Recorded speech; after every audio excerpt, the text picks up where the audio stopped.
Hola clase, bienvenidos al video de am, traer, salir y poner. Traer es un verbo muy fácil. Um, it just means to bring something. It just has a funky yo form. Um, and we're going to have a video next week on all the different funky yo forms. There's only 16 of them in Spanish. I know it sounds like a lot, but there's a song to help you learn them. And this one is just a normal yogo verb, but it hasn't, you just put an I in there. So it looks really funny, but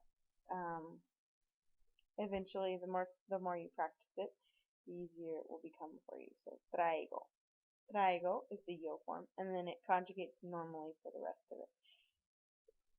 Traes, traes, traemos, traen. It means to bring. And you can practice this in the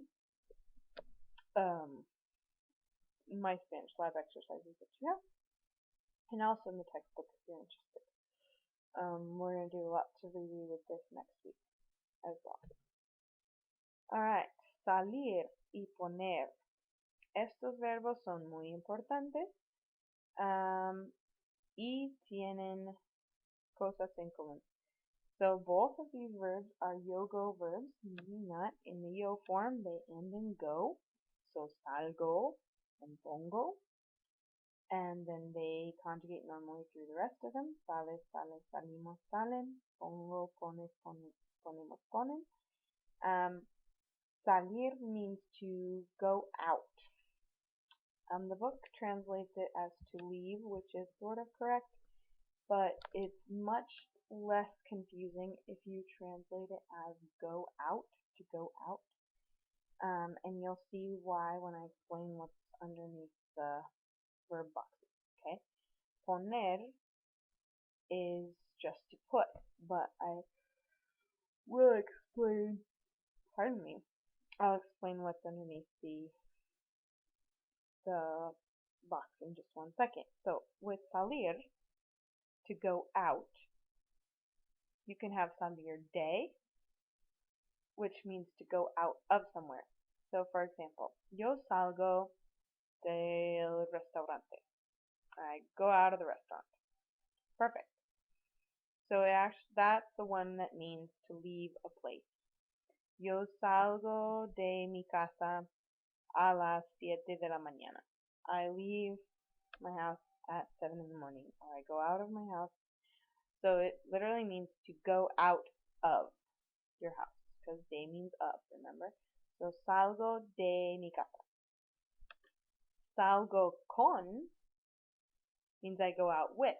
So you don't have to be leaving anywhere or going anywhere or anything. You can just say salgo con mi novio. I go out with my boyfriend. Yeah. Or salgo con mi novia. Or salgo con mis amigos. So I go out with my friends. Salgo para is a destination. So I'm leaving for somewhere. I'm going out to go somewhere for the purpose of going somewhere.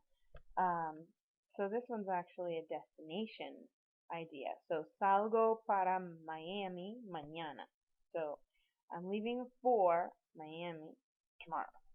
A las 7 de la mañana. At 7 in the morning. Or whatever. And then the last one, salir bien or salir mal, means something turns out good or turns out bad. So you can say, I made bread or my bread always turns out bad, or my bread always turns out good, or my cooking turns out good, or my grades always turn out bad, or my grades always turn out good. To turn out good or to turn out bad, or like an experiment turned out good or turned out bad, or anything. You can just say sale bien or sale mal. Or yo salgo bien en los exámenes. I do well in tests, or I do poorly on tests.